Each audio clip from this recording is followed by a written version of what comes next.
Hey everyone, welcome back to the Brandon the OG Nollywood and Gollywood Star series.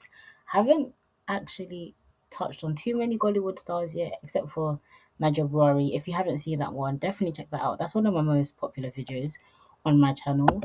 But yeah, today we're going to be discussing Ini Edo, and honestly, I love her. I feel like, on the Mount Rushmore of Nollywood, she's definitely up there for the um, female actors and actresses. And let me know if there are any others that you would like to see. Obviously, I have my own list, but I'm always open to suggestions. I might have missed one of your own personal faves. Who actually knows? So, if you're unfamiliar with the concept, it works out as me describing how world building is created. And then I go a bit more into their persona. Then I discuss how I would brand them, past and present, if they are either still in the limelight or just known by name alone. And then I briefly touch on how this relates to you and how you can work with me if you are interested. So yeah, back to Ini Edo. I feel like this image and this still here really encapsulates her essence really well. She's very stylish, but she's got that mean smirk on her face a little bit. Like she's not someone to be messed with at the end of the day, no matter what movie you see her in.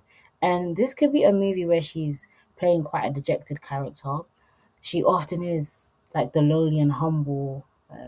She often depicts the lonely and humble character in movies, or she's the woman scorned, I think. So she's often a maid, or maybe she's someone that's been hard done by life, and she's like, I'm going to get it out of the mud. I'm going to do what I need to do. And one of my favorite movies in the whole Nollywood Gollywood franchise would be the Reloaded series. So that's where you saw couples going through different like relationship scenarios and different relationship problems. And honestly, I think that's one of the first movies where I guess learned about some of the realities of relationships just outside of family dynamics. And just I feel like that was maybe my foray into being interested in reality TV shows. Like, oh my gosh, like look at the drama. So yeah, Reloaded if you haven't watched that. And I believe it's a trilogy. But yeah, if you haven't seen that movie, you need to go watch it because that was some real drama. And I wanna say her acting chops up there. Up there for sure. People can say what they want to say about old Nollywood, but when she was acting, it never felt contrived or forced. It definitely felt like she actually embodied the character. And so it makes you wonder if she had some of those own lived experiences herself or felt like she could resonate with the emotions that her characters had to portray. But yeah, touching on the emotions, that kind of lends itself to the general persona we have of her. So for any Edo, the three main words I said for her were loudmouth, defiant, and this is just the character she portrayed, and vulnerable and innocent. So it's a bit of a contrast, but I think I mentioned it earlier. She's not someone to be messed with, and she definitely is someone who isn't afraid to, cry when she needs to cry. So I believe that is what makes her almost like the girl next door that you just love to see her get into trouble. I don't know how to explain it because normally the girl next door is very innocent. So that probably isn't the best way to put it. But she does have this very simple and natural vibe about her.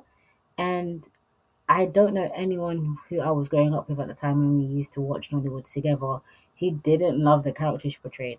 I also want to say I used to really think her and Desmond Elliot was like so cute. I don't know if they ever dated in real life. This is just a bit of a tangent. Sometimes I like to think about who would go well with who. But I'm sure there were definitely many movies where she actually was paired with Desmond Elliot, and I enjoyed the pairing. I don't know. I thought they were cute together, but that's just a side note. But in general, yeah, she knows how to talk back. So she would often get into arguments. And I did forget to mention actually on the previous slide, one of my favorite movies of her was I believe it's called My African Mad Family. That movie, yeah, that and Reloaded up there. And I think sometimes it's quite hard to find, but it might be on YouTube So yeah, that was just depicting family chaos. But she definitely has a great comedic streak. Like she is absolutely hilarious. She was witty. She played her lines really well. And I always say to have humor. Obviously, she didn't write the lines, but she played them out well. You need to have intelligence. So if I was to put a fourth one in there, I would definitely say intelligent slash cunning. But for the most part, you love her. And so because she has this lovable persona and she's hard to, yeah, just very hard to dislike, I did put her in the more everyday categories when it came to brands that I would have paired her with back in the past. So you've got your Indomie, you've got your Lipton tea, just your ordinary stuff that would be akin to brands that are housed under P&G, Procter and Gamble, everyday household essentials. If I saw her selling a particular brand, I would believe because she has that loudmouth and defiant streak, she would speak up if she didn't like the quality. And again, this might not be her real character and persona, but because of the way in which we know her through the media and through the movies, we believe that she possesses these personality traits, whether it's real or not. And so if I saw her face associated with these brands, I would be assured of the quality just because I know any editor don't play. She actually doesn't play. Let me know if you agree with this or if you don't agree. But yeah, I believe her simple and natural demeanor just lends itself well to the everyday household products. But now, if we speak of present day in the Edo, it's quite the contrast. It's definitely a change. She's very glam, and I believe she's in her 40s now. So when we saw her, that was what, 20 years ago? Of course, it makes sense to evolve, and there's absolutely nothing wrong with that. I love glam, and I just realized I'm wearing red. She has a lot of red. I think that probably lends itself from her fiery personality. Maybe that's why she loves red a lot, or at least is seen wearing red a lot in the public sphere. And having said that, though, I still never would have put her in the young, famous, and African um, diaspora or young, famous, and African world, if or universe. That is the word I'm looking for. Yeah, I never would have put her in that. I've never watched it, but just from the comments I saw from the trailer, maybe from a few clips, like I said, it doesn't really align with the Ini Edo that I had built up in my head when I was younger. But people are allowed to evolve, people are allowed to change. Whether or not I think it was a smart move, renewed visibility is always good. So I understand the need. I believe she still was acting, or maybe she had taken a break. I'm actually not too sure. But yeah, I think it just seems to clash a bit with the innocent and natural vibe that we had of her. But like I said, if you want to portray yourself in a new light, a reality TV show, that's the way to do it.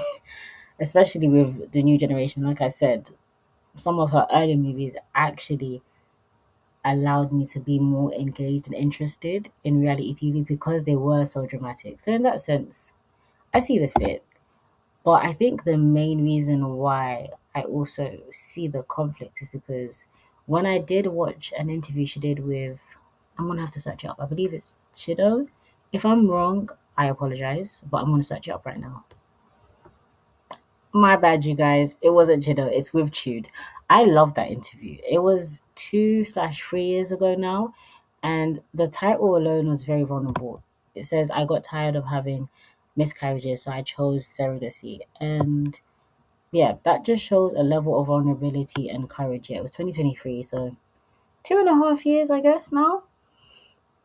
And we got to see a side of her that we didn't really know about. Obviously, she's talking about her personal struggles, and it was really sad to see. But again, her vulnerability is being showcased. And that is something that we saw a lot in the characters she portrayed in the movies. And it was tough to listen to. I can imagine, obviously, it was tough to actually experience and live through. But that vulnerability, I think that is the side that we need to see more of. I'm not saying in a sense always share your struggles, but I like the fact that it really did humanize the legend that is Ini Edo. So I believe I could see her doing really well with her own TV show, kind of like how Jennifer Hudson did. Because again, in a different way, she had her own sweetheart effect on the nation. So her ability to be vulnerable and engage with her emotions would lend itself well when interviewing other guests because you can only meet people at the depth of which you've met yourself. And she clearly has a lot of depth, a lot of emotional range, as was seen with her acting and as was seen in that specific interview. And again, if you haven't seen that interview, I would definitely say watch it. It was really powerful for her to share that.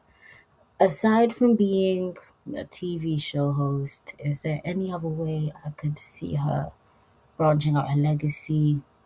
Maybe some books, um, like a autobiography, or even if it's not an autobiography, like a kind of foray into what it was like being in Nollywood back in the day. I feel like that would do well. But the TV show idea, obviously, once you have a TV show, you can get sponsors. Obviously, you're getting paid if it's by a network, but there's also the means of doing it through YouTube, so you control the production by yourself and you don't necessarily have any heads above you with conflicting ideas or direction.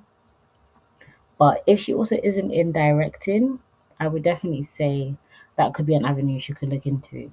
But overall, it's been a pleasure to actually get to grow with her and see her evolve as a woman. Oh, even touching on her glam side, I think more hosting like of awards, or maybe she could have a show where she reviews outfits. I think that would be amazing. Not like a, I'm trying to give you an example. What was that show? I think it was E News. If anybody could tell me the name, where they used to, is it Fashion Critic or something like that? You would think I know since I have an interest in fashion, but I don't actually. I've never actually watched that show, but I believe Janice Dickinson was on it. Or maybe I'm getting her confused with another woman, but yeah, that could lend itself well to her glam side, her humorous side, um, and give her the visibility because essentially, especially since Lagos Fashion Week is now one of the biggest fashion weeks of the world. So if she found a way to capitalize off of her name and the newfound interest in fashion from Africa, that would put her right in the epicenter of visibility. So yeah, not sure if she's still doing the Young African and Famous show. Don't know how that panned out for her, but doing something like a show where she reviews different designers, or maybe she has a type of competition and then she gives them a grant money at the end, that would be amazing because then you would really see her personality shine through. But let me know what you thought of these ideas. If you are someone who is ready to play the game of branding for yourself, then feel free to check out the link in my description. And also feel free to write down what you think about the great and illustrious Ini Edo. Is she one of your favorite actresses? Was she too melodramatic? Was she just enough for you? I'd love to hear your opinions. But yeah, I've been Yeli Rayon, and I'll catch you in the next one. Bye.